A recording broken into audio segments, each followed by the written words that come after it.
Point ఏంటంటే ఒక సంస్థ అంటే ఆ చచ్చు దద్దమ్మలు చవటలు మాట్లాడేది. ఫ్రాంక్లిన్ టెంపుల్టన్ వ్యక్తి అంటారు ఆ దద్దమ్మలు, ఆ చవటలు. మూర్ఖుల్లారా, ఫ్రాంక్లిన్ టెంపుల్టన్ సంస్థ మూర్ఖుల్లారా అంటే ఆ చవటలకి ఆ దద్దమ్మలకి అర్థం కాదు.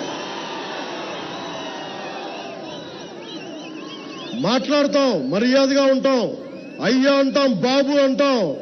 పిచ్చి పిచ్చి వేషాలు వేస్తే చొక్కా తీసుకుని నడి రోడ్లో లాక్కొచ్చి కొడతాం. పిచ్చి వేషాలు వేయకండి, పిచ్చి వాగుళ్ళు వాక్కండి. పబ్లిక్ పాలసీ గురించి మాట్లాడదామా? రా కూర్చుందాం, ఎదురు బదురు కూర్చొని మాట్లాడుకుందాం రండి. ఉత్తరాంధ్ర వెనుకబాటుతనం గురించి మాట్లాడుకుందామా? అఖిలపక్షం కమిటీ పెట్టండి, అఖిలపక్షం మొత్తం భేటీ పెట్టండి. వస్తాను, ఉత్తరాంధ్ర మేధావులను తీసుకొస్తాను, నేను వస్తాను, యువతను తీసుకొస్తాను, మాట్లాడుకుందాం.